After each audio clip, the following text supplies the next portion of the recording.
Good evening. This is Beyond 2012. I'm Tony Kudos, your host from high up in a mountaintop. So here we are. So welcome, wherever you may be on this strange little blue and green speck in the Milky Way. And as you all know, this is our UFO and Alien Month. And tonight we are welcoming back James Horak. Those who do not know him, he is an independent researcher and discloser who is decidedly outside the streams of so-called internet whistleblower projects. He is both an insider and an outsider, and he fearlessly tells the hard truths that most do not want to hear, because it's not been sanctified by the Fed and by the appointed agents of misdirect. So that is who we have for you tonight. He's going to be covering a lot of ground on UFOs. He also has some other very interesting topics that we're going to be touching on tonight. So sit back, put your fluffy slippers on, enjoy yourselves. It's going to be another wild ride with James Horak. And it is with the greatest pleasure that we welcome James back to Beyond 2012. So welcome, James. Thank you, Tony. I appreciate it. So I know you've got a lot of things that you want to cover tonight. I'm going to let you take the mic, and maybe for those that don't know you really well, I really skimmed over your background. Maybe you'd like to share a little bit more about who you are, where you come from, and really what you're going to share with us tonight. Back to you. I started having unusual experiences at 2. And my poor mother didn't know what to do with me, and I was playing in ditches with snakes and got tonsillitis and had to have my tonsils removed. And then I would do things like lay down in a red ant bed and enjoyed feeling the ants crawling on me, and mother would come out and have a fit. And then I ran off when I was 3 to follow a fire engine and that sort of thing. I was born in Las Vegas, New Mexico. Then when we were coming to Texas from New Mexico, there was a UFO incident. And from then on, my mother acted rather strange towards me. I had a kind of natural relationship with my mother. But we got to Texas, and then there were several odd incidents that occurred before I started school. After I started school, there was an attempt made on my life. I was hit by a car in the school zone, knocked 20 feet. I was pretty well left alone for a while. I did see a lot of UFOs, was never abducted, but there was an incident when I was in the Navy, and that incident was impacting enough to get me a medical discharge. I was sent back to the United States on a military air transport plane. Then I was routed across the country to the Philadelphia Naval Hospital. Now, I was in the Pacific, and this is unheard of to send someone across, a serviceman who is in one theater, across to the Atlantic side and put in the Philadelphia Naval Hospital and treated with a former psychiatrist of FDR's, Captain Willoughby, the only woman at the time to have been offered an admiralty. Things just got more interesting.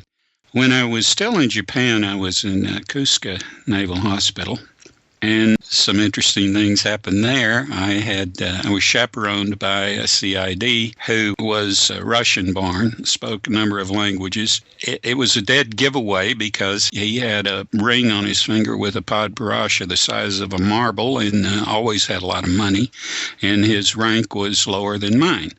So just one thing after another. I got to the Philadelphia Naval Hospital. I got an inpatient job as assistant librarian and access to a floor where there were survivors of the Philadelphia experiment. And I used to read to them.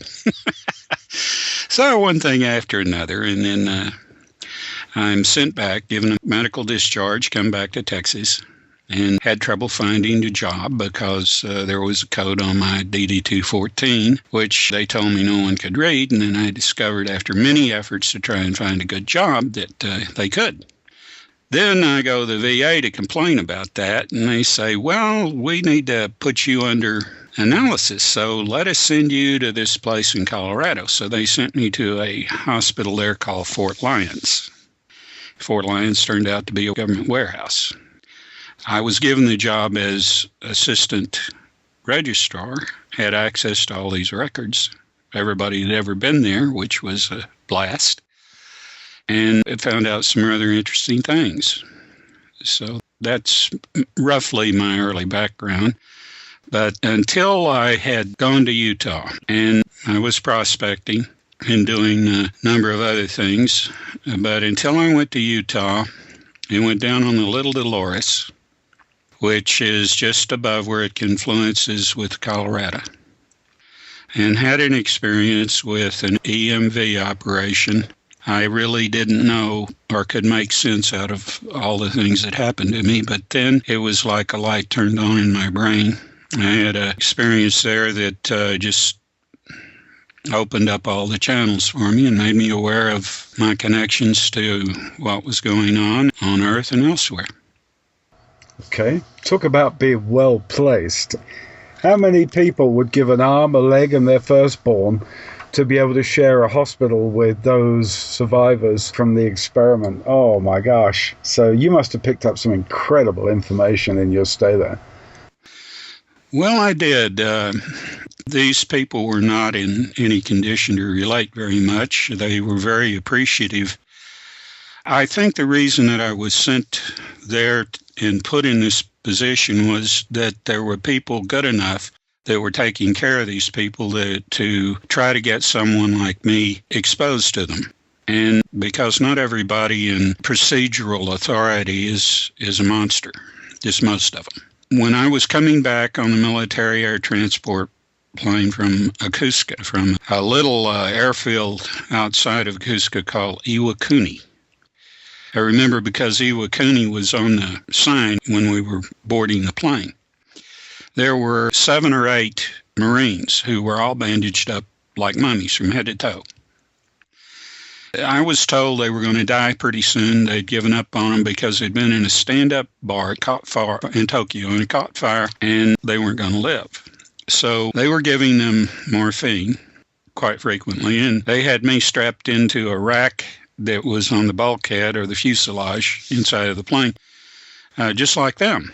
And so finally I got tired of the morphine. I was beginning to feel like feathers were in my mouth. And so I objected and did something that the nurse couldn't open the door.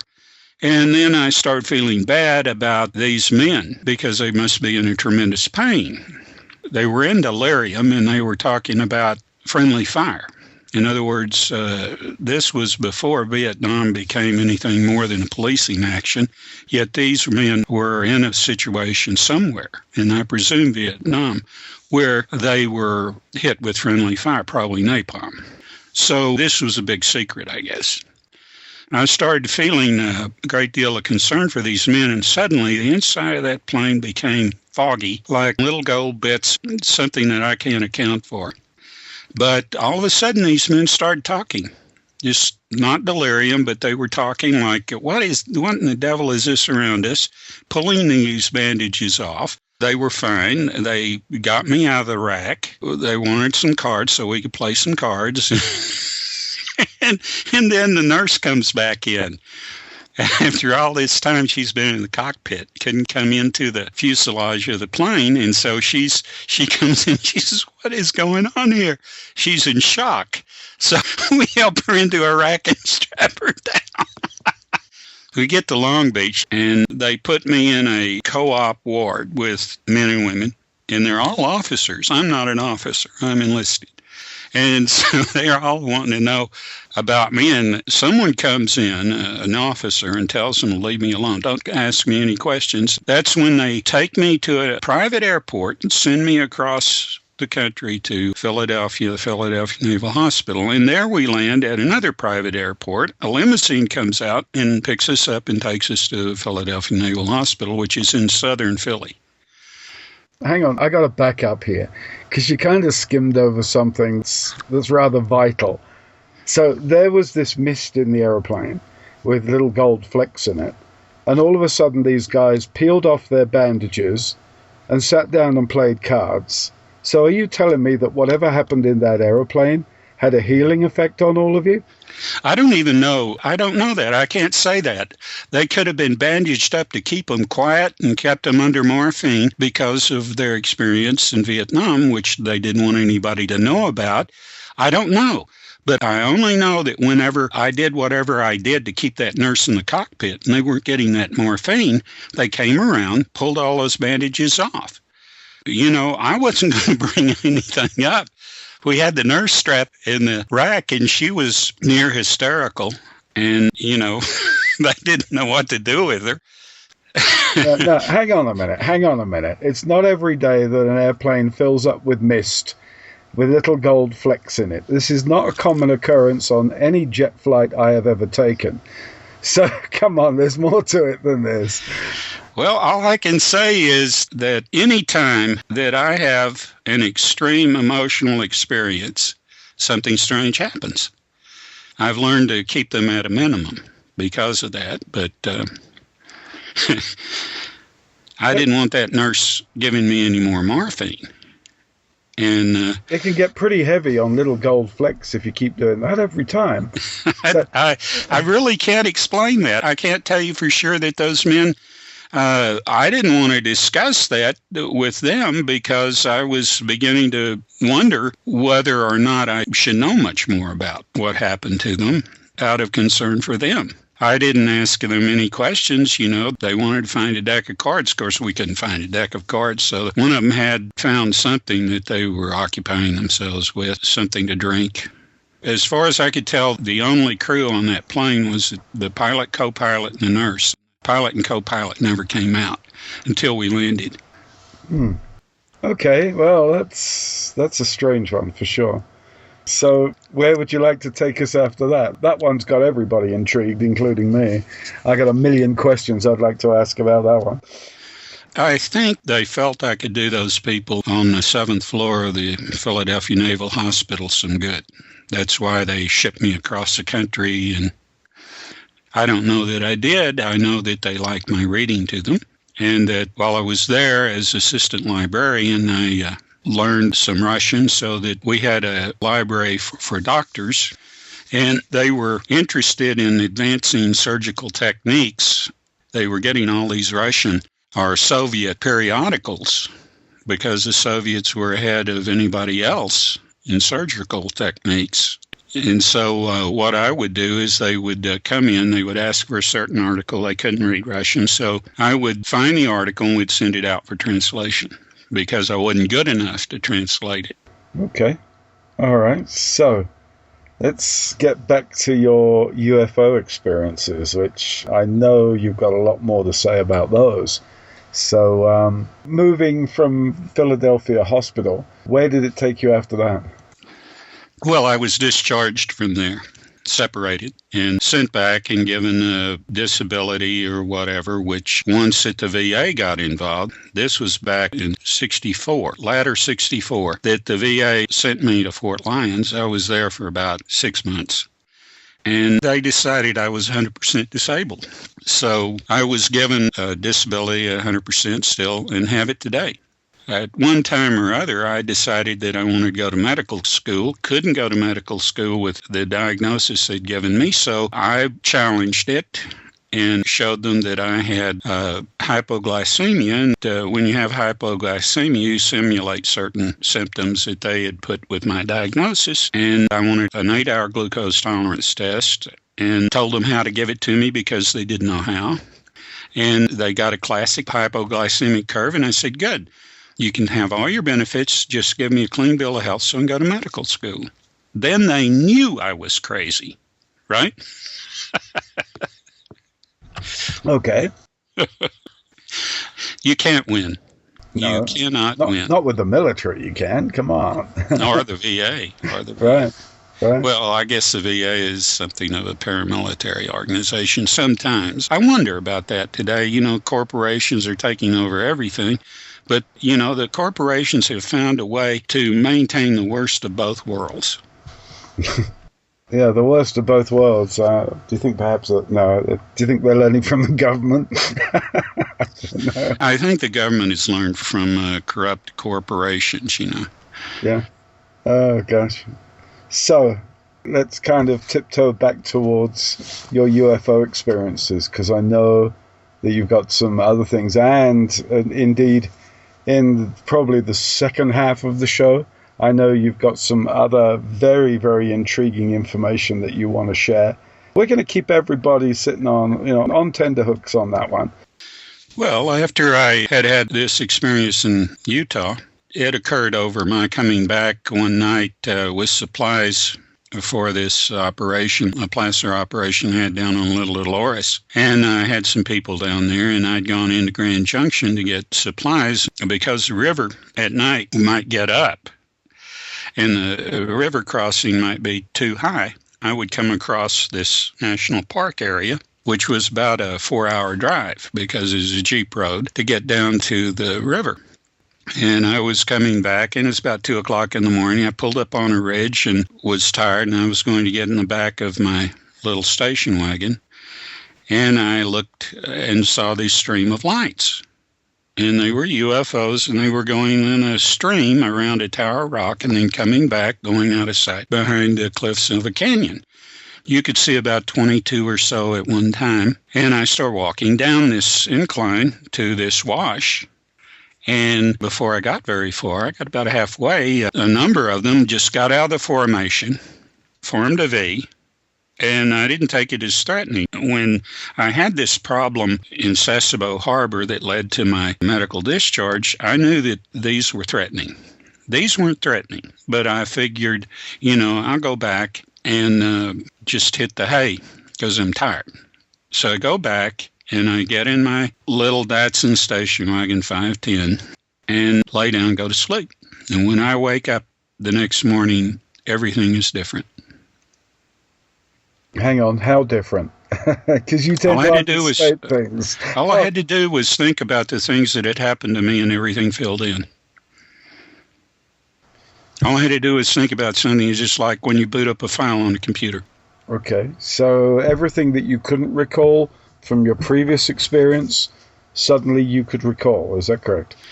More than that, I guess I always had unified consciousness, but I had never really had the access to what it has. It has genetic knowledge, it has collective consciousness, and all of a sudden I had it all. And I knew what these objects were, what I thought were UFOs. I knew what they were doing. I knew about EMVs. I could feel this yearning coming from these EMVs for me to return. On and on, just everything started falling into place. And then this intuitive sense I'd always had and never trusted, suddenly I realized I could trust it. After Utah, I became more guarded in what I talked about. I was married several times and never shared anything. I think that had something to do with the problems of my marriages. And all the time, there were choices that I would make that would invariably lead to a series of consequences that would invariably lead me to choices that would always take me back into experiences where I might in some way be able to change what was going on around me. And finally, I began to realize that I was influencing things outside my immediate control. And that is when I became aware of a method of affecting time called compression of time. I quickly had to bring that under control because it cost me a lot of, well, let's say, bad results. The sad thing is there was no one to school me in what I had acquired or become aware of. I had to kind of feel my way into it. And in doing so, I made a lot of blunders. Luckily, no one but myself was damaged by them other than, I probably failed some nice women that I could have been more successful in being a good spouse or whatever. But I can't know any of that for certain. Who does? there wasn't anything that I would do that didn't bring me back to having to contend with the rottenness of authority, the rottenness of the system, the rottenness of how people were destroyed and injured by it. And so I began to study history very closely and study a number of other things. I had gone to school. I'd started in the South. My first wife had a fellowship, a teaching assistantship, rather, to Michigan State. And I went with her and finished out a degree there and started graduate school. She did very well. She was far more collected in her study habits than me. I spent too much time reading things that didn't have anything to do with my studies and auditing courses that didn't have anything to do with my major. But I was making my education pay. And so it was while I was in Ohio, after we finished at Michigan State, and she got a teaching job at a little school outside Xenia. We lived out in the country, and we lived in an area of high anomaly. And there was a UFO that over the course of a winter made a constant appearance and did the same thing all night long, all that winter. That's when I discovered how psychically blocked I suppose I could call him my fellow man was, because the people in that area wouldn't talk about this. They'd make excuses. Part of them was asleep over it. And that's the first time I communicated with a UFO. But this was really strange UFO. After that, I started opening up and asking people and questioning and conducting my own UFO investigations. And I came to the opinion that most people that call themselves ufologists were working for the wrong people. Okay. So what kind of interactions did you have with this UFO? This UFO, I discovered it one night. I had a neighbor that lived right across the road from me, and he and another fellow, they were from Kentucky, and they liked to go out fox hunting. The idea of their fox hunting is you turn dogs loose and listen to them run all night while you stand. This was in the winter. You stand warming your fanny next to a fire. Then when you don't hear your dogs anymore, you get up and move in the direction you last heard them. That was fox hunting. So went out one night, and so we were on top of one ridge. And a UFO comes over real low, fast, bang, from horizon to horizon. And I said, "What is that?" And they just acted like they had noticed. So we can't hear the dog, so we move. We go down this road to where these farmhouses that have been vacated because they're in the process of building a government lake, Caesar Creek project. So they'd condemned a lot of farms, and most of these houses down on that low part were abandoned. Across the way, across this field, there's another ridge. It comes out, and it's heavily forested. I'm looking over there, and I see this light going back and forth through these trees, and I think that it's a man carrying a lantern. So I'm watching it, and we're sitting in the van listening to the dogs. I see it get to the end of the ridge, and it comes out over this field, and it's throwing all kinds of colors. I would say maybe it's 30 feet in diameter at the most. And at night, it looks spheroid. But in the day, I was later to find out that it was typical saucer shape. And so I tell Lee, who is one of the men, my neighbor, say, "Hey, Lee, look at that." He said, "Oh, that's a helicopter." And I said, "No, it's not a helicopter. It's still night, snow on the ground." By that time, it had already started out towards this house, and it wasn't 200 yards from us, not a sound. I said, "No, it's not a helicopter." So it gets up to the house. Now it's not 100 yards from us, and it's maybe 150 feet up, or maybe even less than that, off the corner of that house. So I get out of the van. "Oh, no, don't get out of the van." They're having a hemorrhage in that van over getting out. And so I get out, and I walk down this edge of this ditch to cross this fence. I'm going to go up under it. About that time, a police patrol car comes around, and I turn to walk up to them and say, "Hey, what do you think of that?" And they just ignore me and keep going. They make a turn, and when they make a turn, then this UFO goes right behind them and follows right over the car back up on the ridge, on the opposite ridge. Then, after that, it starts back through the trees, does the same thing. And, of course, they're all ready to leave. They're trying to call the dogs.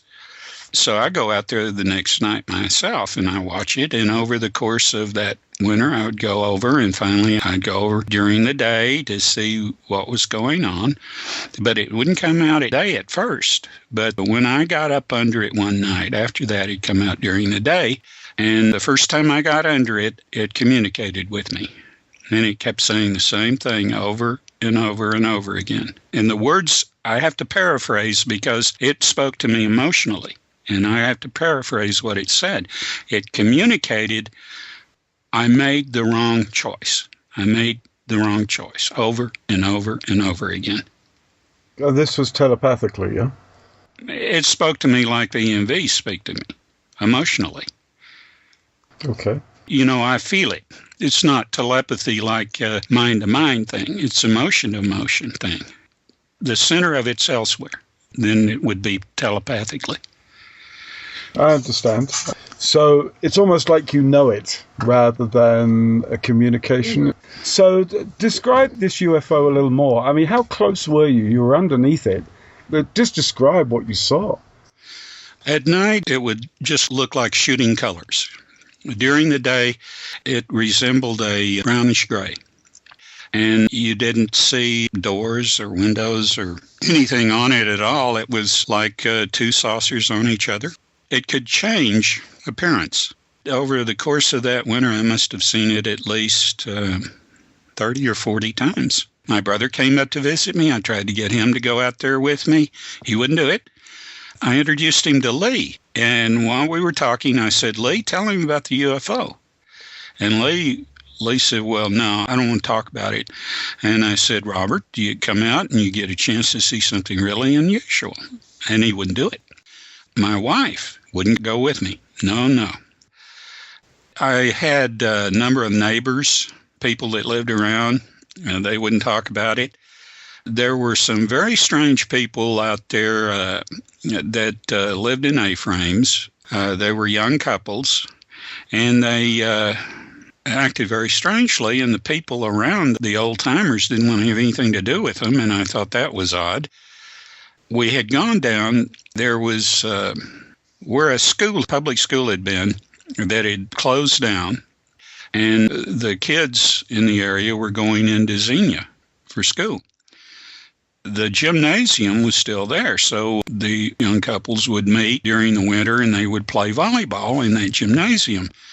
And so my wife and I went down there one night, and we never went back because these couples were just too damn strange. They were obsessed with wife swapping, and they weren't. They were strange other than that.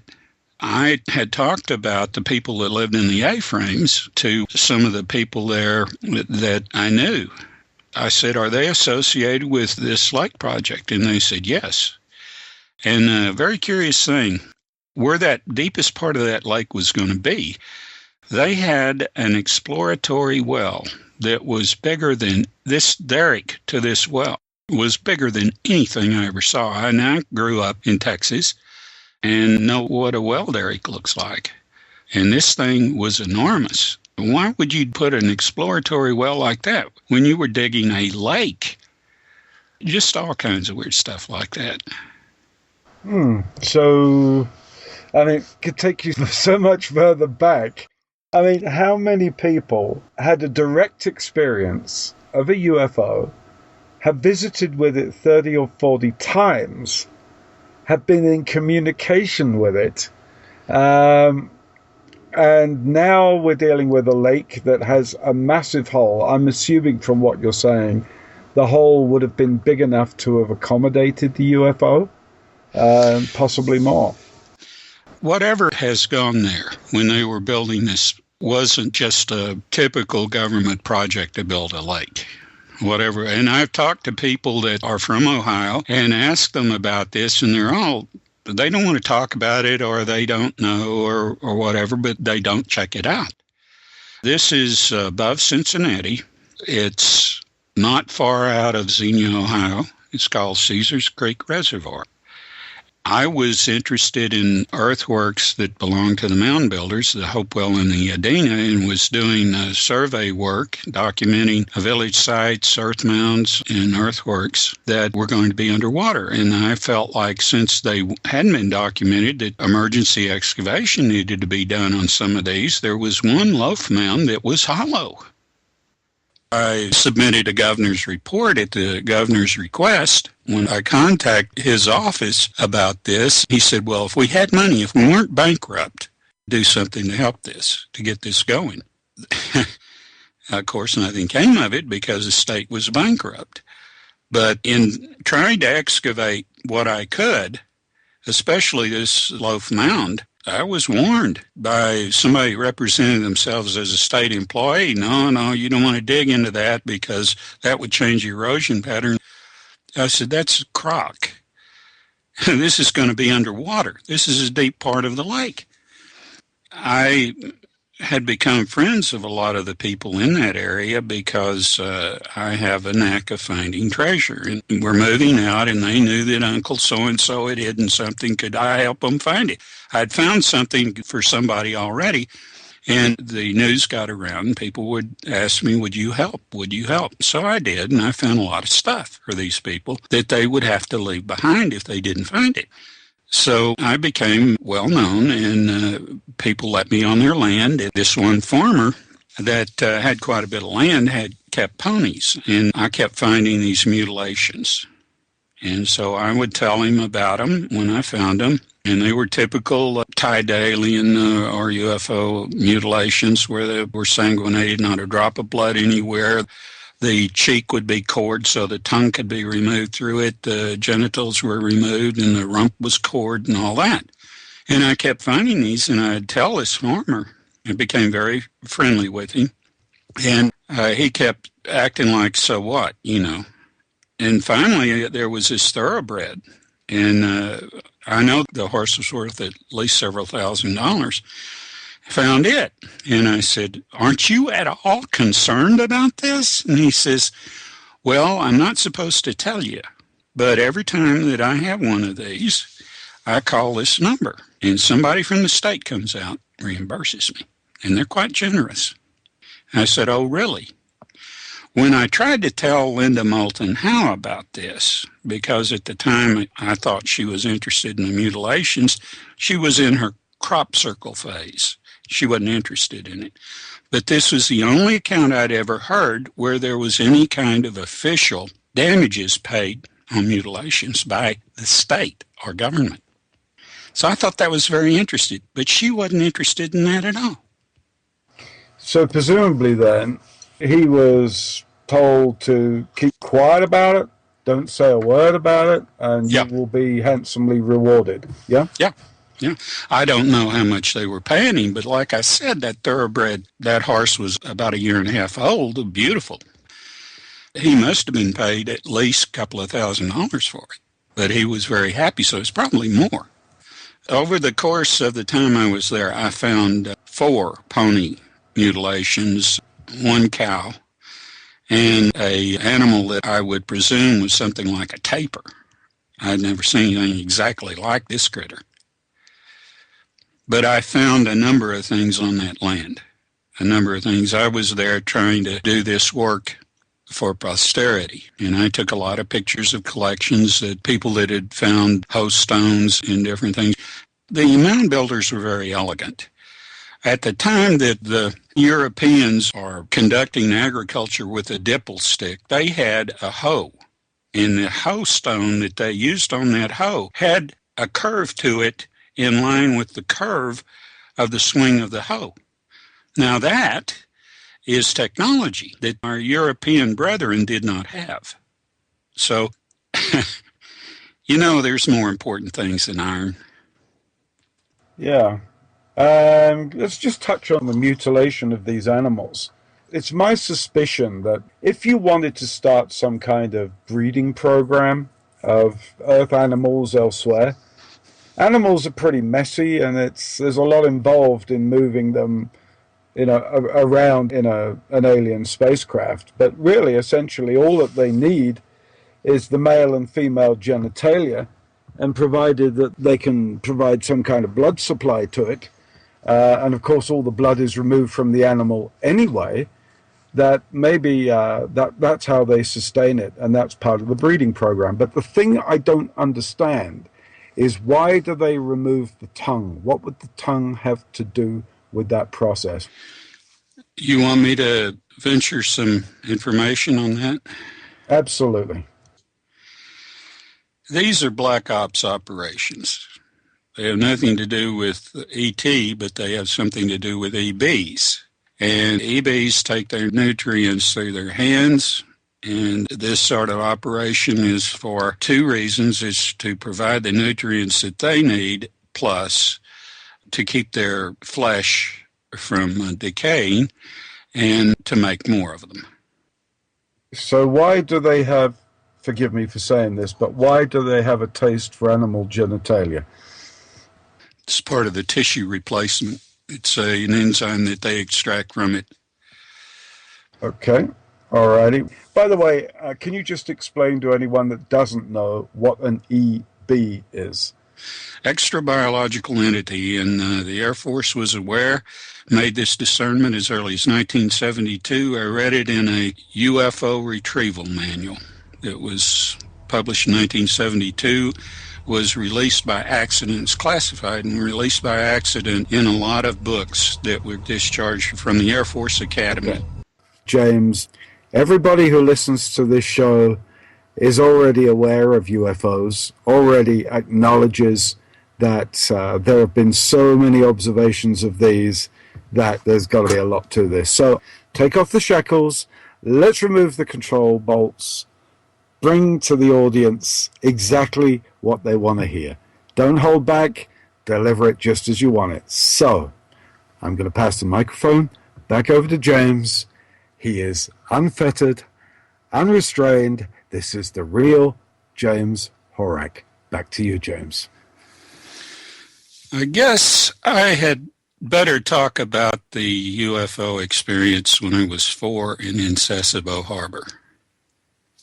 I don't like to, but I have before, and it gives a better, clearer picture. When I was 4, my mother was moving to Texas from New Mexico, and we had my uncle, her half-brother, and her cousin. And we were just coming out of the last town in New Mexico before you hit the Texas-New Mexico state line, coming around a curve, and there's a railroad track that came along parallel to the road after you made that turn around the curve, and across was a crossing where a farm road continued across it, and there were lights at that crossing, and I'm standing in the seat. My uncle's in the back seat with me, and I'm looking out at the field to the right, and I see this flame, blue flame shooting up. And so I asked my uncle, I said, what is that light? And he thought I was talking about the crossing with the light on, because the train, I guess, was coming or had gone by. I don't remember the train. And he thought it was that. So he's telling me, oh, it was a railroad crossing. And about that time, we had made that curve. There is this white light, this pervasive white light. And the car conks out, rolls to the shoulder, the gravel shoulder. And I'm looking at my uncle trying to talk to him, and his face is froze. And all of a sudden, I see my mother just going out the window, straight as a board, floating out the window. And then this face, this ugly, nasty-looking face, pokes in the window. And something happens inside of me. And all of a sudden, this thing, it was a gray, grabs its head and runs towards this shaft of light. And so I stick my head out the window to see what's going on, and there's this UFO above this shaft of light, and I have this feeling, this urge. And all of a sudden, it starts clunking, the sparks start throwing, and it kind of waddles off. And then I see another one above it. And then I have a surge of this hate. And that thing starts doing the same thing, going off to the west. I look down, my mother's crumpled up on the ground. She's still out. My uncle and her cousin, who's sitting in the front seat, passenger side. No, he's driving the car. My mother was on the passenger side. They're still out of it. The next thing I remember, there's a nurse that's trying to coax me out of the car because I'm up over by my uncle and I don't want to leave. And she coaxes me out of the car, and I see these 4 tents that are set up in that field where I saw that blue flame. They have a big cross on them, red cross. So they take me to one of the tents. And in the tent, the people are wearing gowns. And they reassure me everything's going to be cool. And they put something in my head. And then that's all I remember. Until we get to Texas, the next thing I remember, I am playing with my great-grandfather. That's an amazing amount of recollection, considering you were only 4. It must have made a very, very deep impression on you. Well, I remember the rat ant bed. I remember the snakes in the irrigation ditches. I remember knocking the glasses off. I was 2 years old, and I knocked the glasses off the doctor when I came out from under the anesthesia after the tonsillectomy. My mother was always embarrassed because of what I could remember. But in Sasebo Harbor, we were on a tanker, the USS Kennebec, just before Christmas in 1962.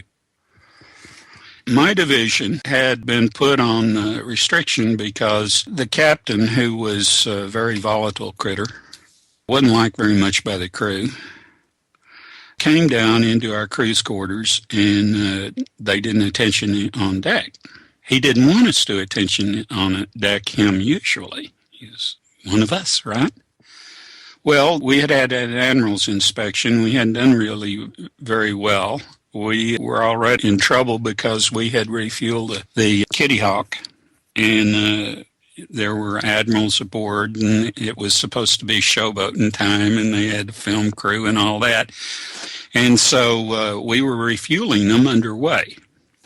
And, and they didn't put the hose connection on right, and it broke.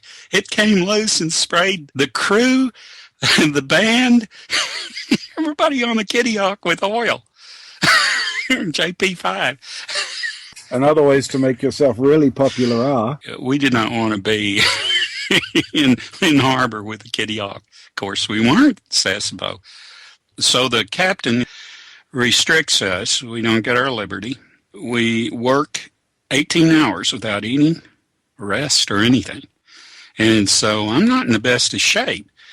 All of a sudden, I guess about 2 o'clock in the morning, or maybe a little later, they call everything off. Now, I've been working for the last number of hours with my head next to an overhead where somebody was using a jackhammer on that. So I went in the best of shape, and they asked me to put all the gear back. I thought I was alone, and I go over to the rail. I'm on the well deck of this tanker, oiler. I'm on the well deck, so I go over, and all of a sudden I see lights, UFOs, coming over from the left over the mountains and out from sea over the right. And they come together and they form this V, and it's threatening. I mean, I know my steady war with EBs, so I know that I'm in trouble. I'm weakened and everything else. Well, that's when you better fear me. And I let go, and those things, I vaporized them. There wasn't even any ash to hit the water. And what I didn't know was there was crew on that ship that saw it. So the next day they take me over. I'm not in real good shape. It took a lot out of me, and whenever reveille blew, I hit the deck and fainted. So they took me over to a hospital. And the doctors were checking me out, and they said, we're sending you a Cusco, and you're going to get a medical discharge. And I said, I don't want a medical discharge. And they said, well, we're not sending you back to the Kennebec. Too many things are going on there. And so they didn't elaborate, and I said, well, I don't want a medical discharge. So they sent me to Akuska, and while I'm there, one of the crew turns up there, and he says all hell broke loose. All kinds of CID came on the ship, and he said the captain lost his command, and now that's... All right, I've got to backtrack you again. I'm sorry, but I've got to do it. How did you bring the UFOs down? How did you do it? Well, you can say that I am connected with the EMVs in more than one way. Okay. Now, come on, you're making it difficult for me. How did you do it? Was it mental? Was it... Yeah, how did you do it? Well, the best explanation that I can give you, when I first got out of the military and started thinking about going to school and everything and getting into electronics, I had some electronics school in the Navy. I started working on a project. I can't explain how I knew the things that I knew at that time, because this is way before I had everything opened up for me with my experience in Utah. But I started working on a paper that I called the Theory of the Fusion of Metals. The end product of that would explain, oddly enough, what transpires when something like this happens. I discussed some techniques for making a metal with an internal heat coefficient of 0 that you could accomplish a great many things with. And at the time, the computers that we had couldn't exercise the controls that were necessary to alloy metal like this. But I wrote about it as a theory. And then I wanted to go further and get into what I thought was complete disregard for the physical evidence of what had gone into making up the periodic chart of the elements. Well, at the same time, I'm starting to read a number of things, alternative views of history, alternative views of science, alternative views of politics and social structure, and getting into the history of the Russian Revolution, history of the German Third Reich, and so forth. And I read a book written by one of the people that had been at Nuremberg, Francis Parker, what's his name? He wrote a book called Imperium. And I read that book, and it changed everything, my whole way of looking at everything. And I decided that what I could write about and what I could discuss, I just didn't want to hand over to a world that was insane.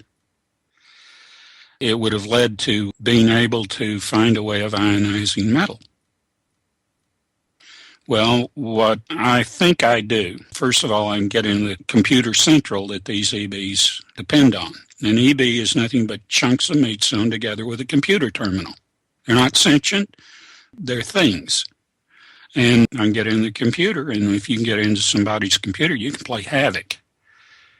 And so what I do is I reverse the polarity of their gravity wave attenuation drive, and it vaporizes them. It's real simple when you know how to do it.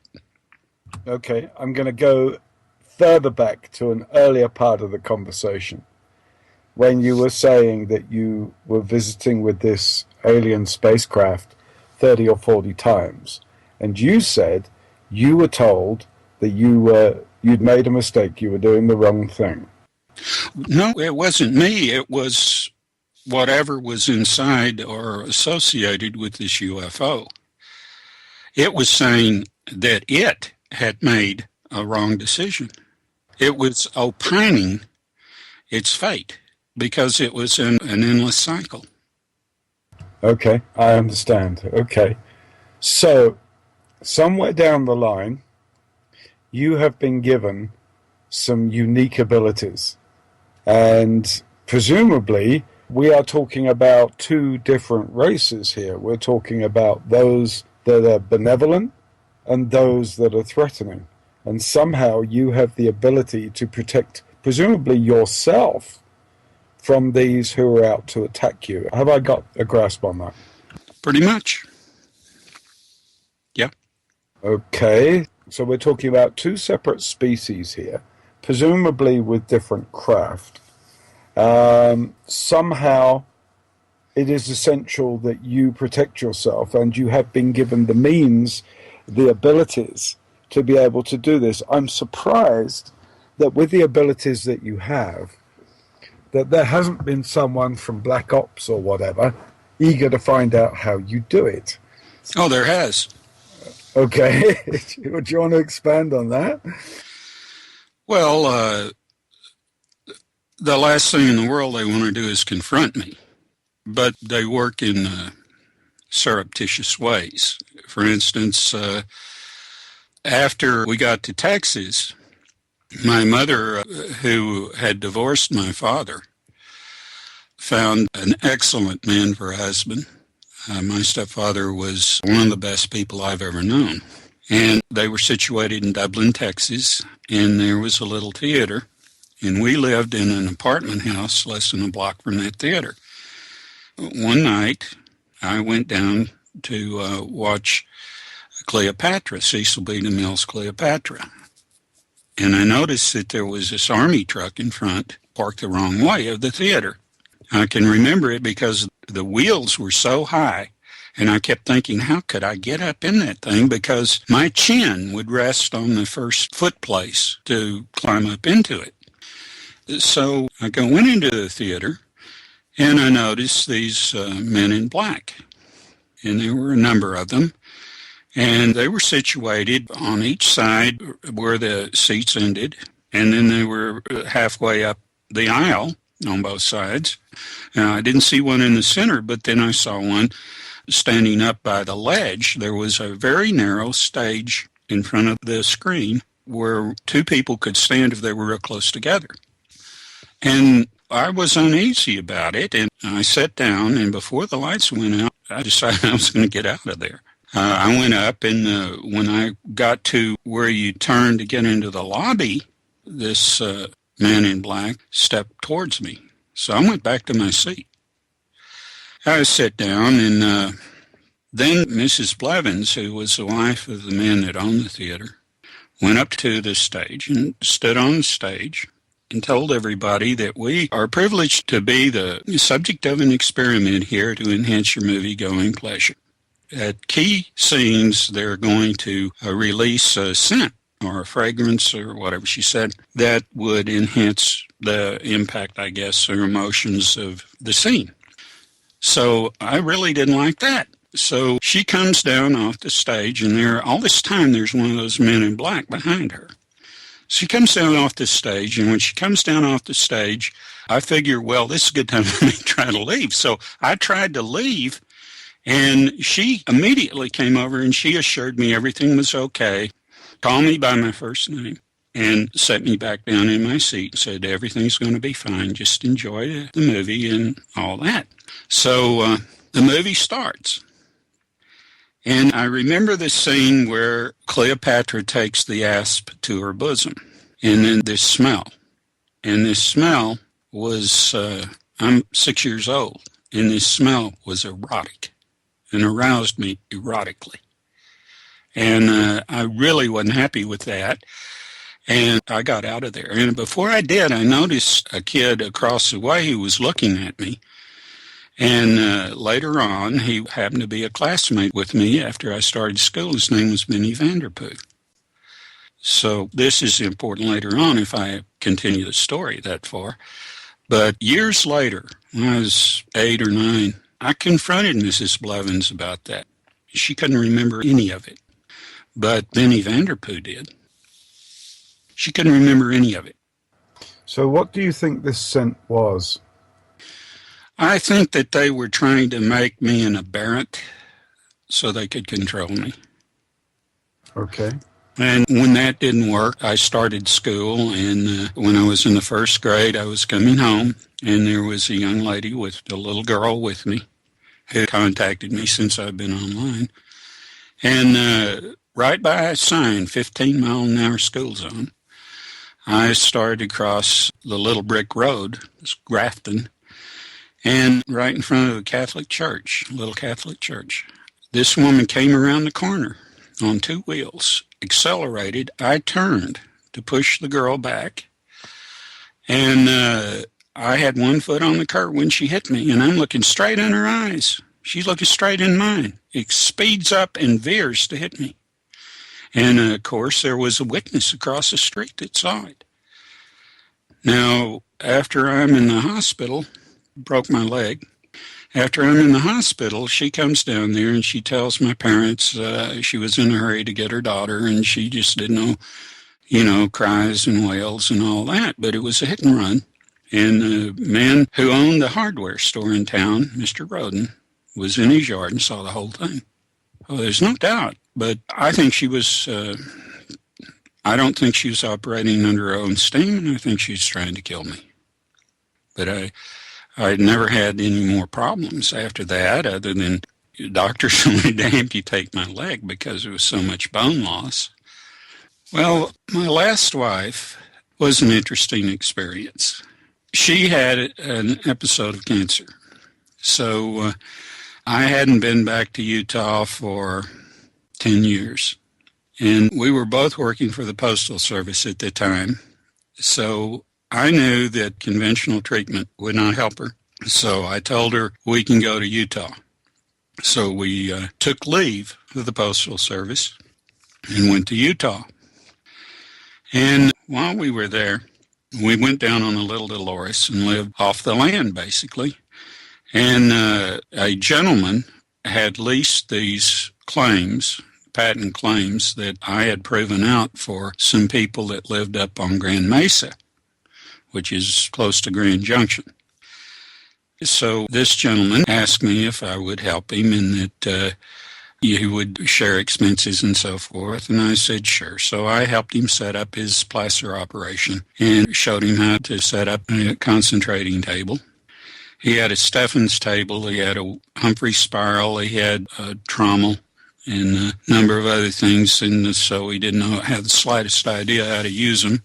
So I helped him and then did physical work to prove it out. And it was a good operation. He would have done well if he had not tried to run it too much material through the trommel at one time.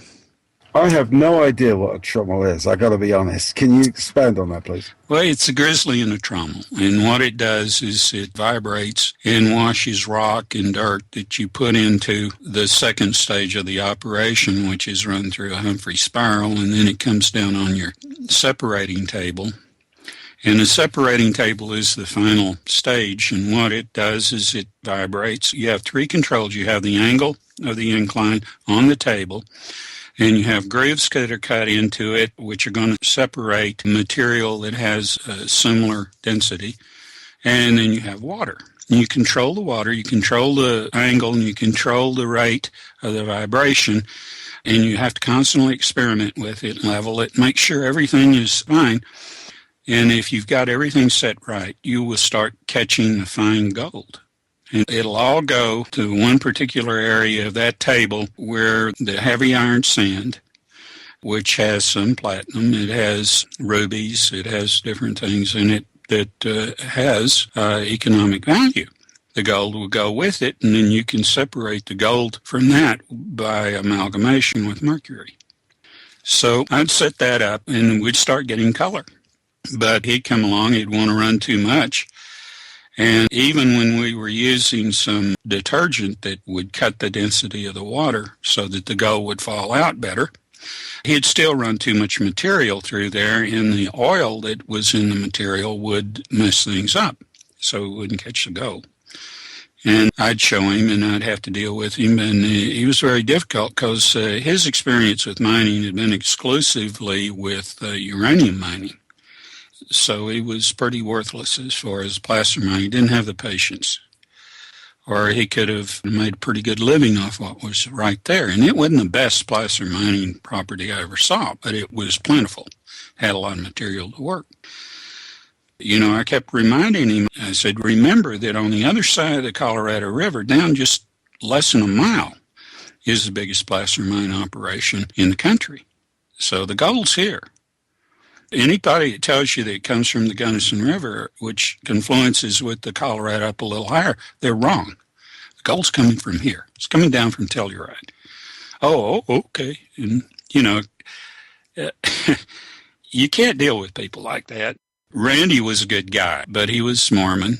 And the interesting part of the story is that this whole area was an EMV operation. And at night, if you walk up on the ridge, you can see out over this plain, alluvial, glacial cut plain. For miles, you can see these lights. And, of course, the locals see them, but they're almost psychically blocked from realizing what's going on. Well, one night, one of Randy's buddies from Moab had come in, and they were kidding me about UFOs because I guess my wife had told them something about my going off at night, and she asked me what I was doing, and I told her. And so they were kidding me about it, and I had enough of it. So I said, okay, let's go. So I took them up on that ridge. It's about 11 o'clock or so, maybe a little later. Said, you see those circle of lights over there? Oh, well, that's the rest stop on the interstate. And I said, oh, no, you know the interstate's over that ridge, and you cannot see even the car lights from here, much less that rest stop. So they shut up.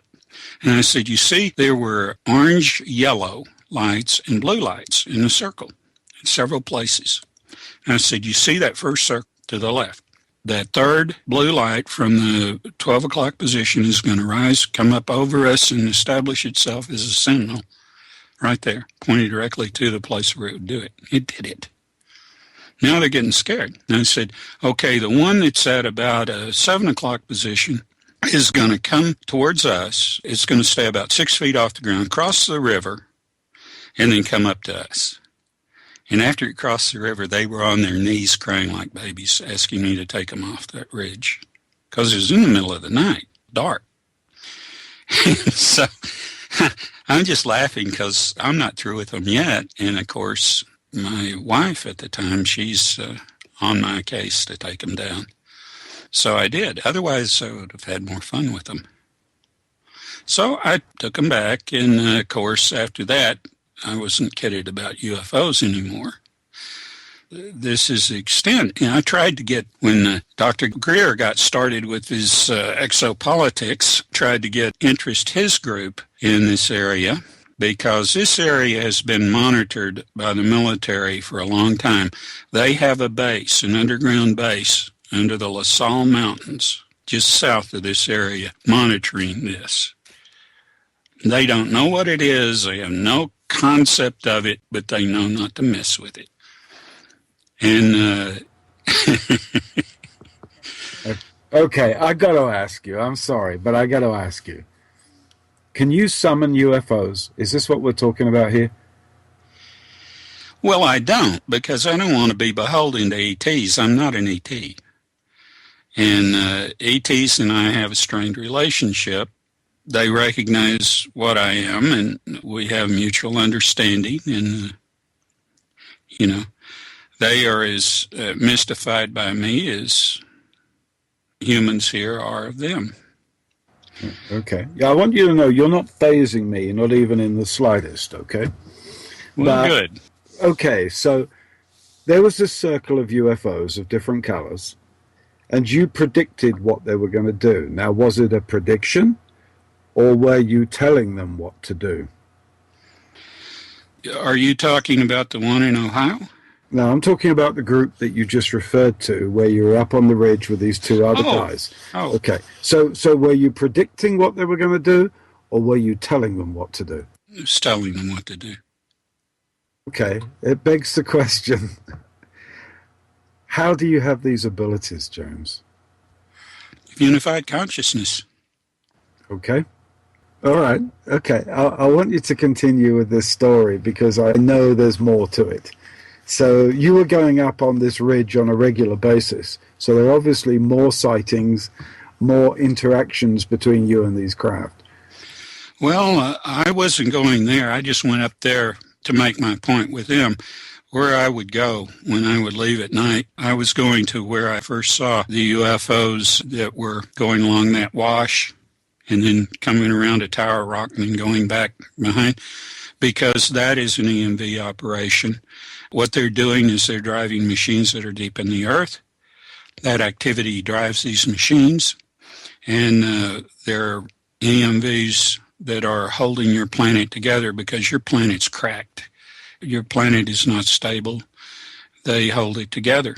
And it's the only reason that they didn't succeed in a major shift movement along the New Madrid's fault zone, because they certainly tried. Okay. So during the break, we were talking about the fact that you have an awareness, a very deep awareness of human history. And I don't know how much you'd like to expand on that. Well, you've been through 6 extinctions, and this would be the 7th if you don't get things right this time. You allow an elite to form a caste system and establish what they call a bloodline, and then they feed you that they have rights you don't have, and they betray every form of egalitarian principle and set themselves above the law and commit the same misdeeds over and over again, and it is a pattern. And I hold it due to the split consciousness, partly also due to the fact that there is the hope that you'll survive with the split consciousness, and that the split consciousness will offer the universe something new. And that's what it's all about with the universe. The universe is trying out every variation. Okay, so tell me something. Are you here to intercede in this in some way, to try and get us over this hurdle without blowing ourselves to bits or just plain destroying ourselves?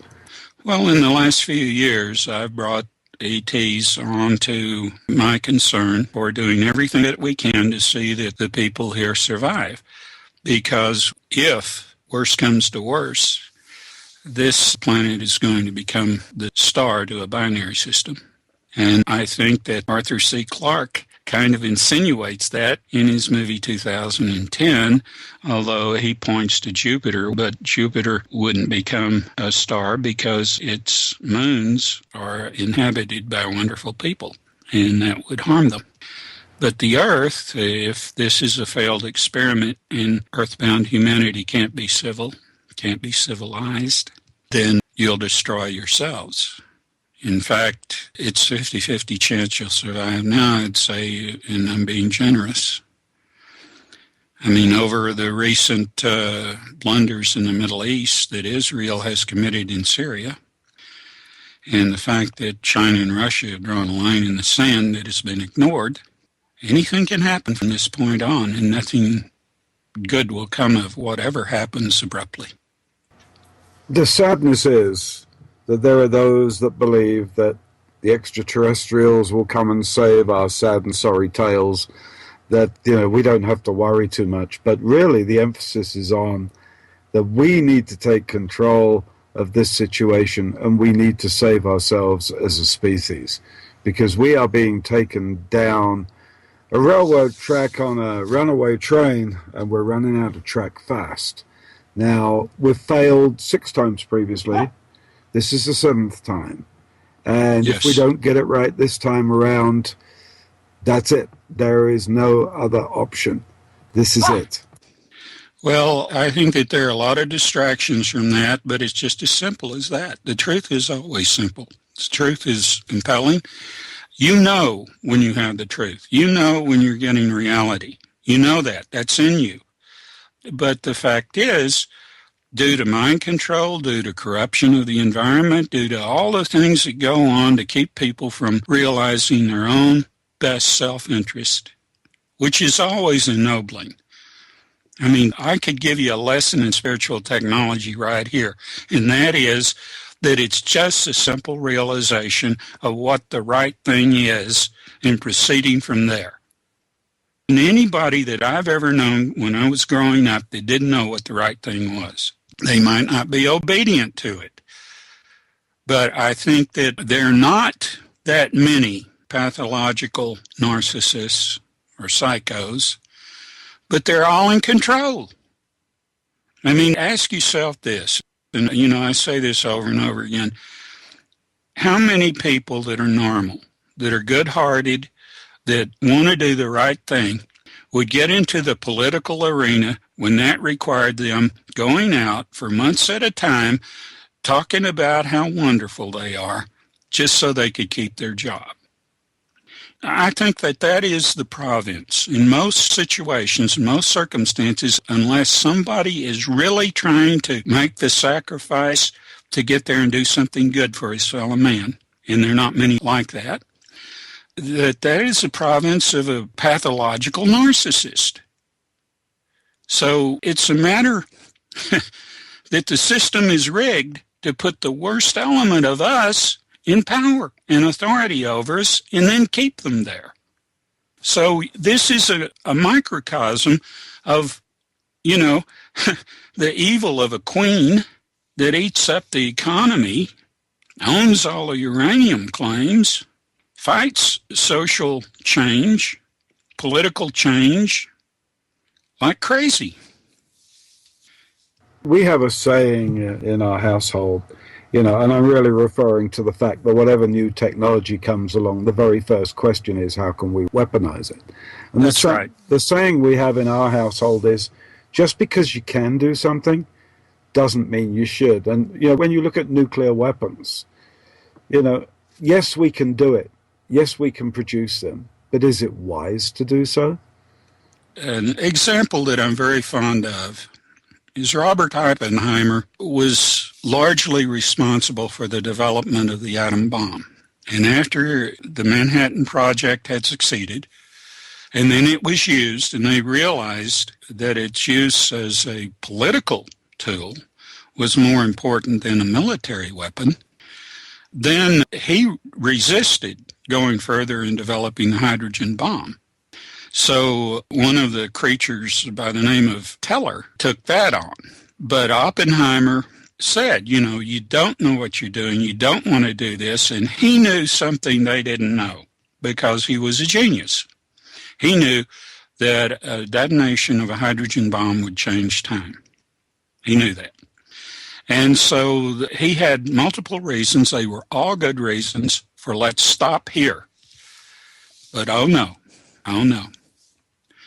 When you have this so-called guiding light that, we've got to do it before they do, this is madness. This is insanity. And, letting the peoples on earth who think they're God's chosen and they can do no wrong have access to that kind of weaponry is the ultimate insanity, isn't it? Absolutely. The information I know about Oppenheimer and the first hydrogen bomb is that they'd done all of their calculations, and it really came back that they didn't know whether they would be producing an explosion that could ignite the entire atmosphere. Nobody really knew where the chain reaction would stop, but they did it anyway. Well, the chain reaction is one thing, and when we're talking about that, they have had the ultimate weapon now since, to my knowledge, since 1978, probably before. But, it hasn't been in their computers that they had it before. They have had the ultimate weapon, which they don't talk about. But the delivery of that ultimate weapon was the B-58 Hustler. It carried a pod. It didn't carry a Bombay. It carried a pod. In other words, it wasn't going to release the ultimate weapon because there'd be no point in it, because the ultimate weapon would start that chain reaction. But it wouldn't be a chain reaction like fission. It'd be a chain reaction like time.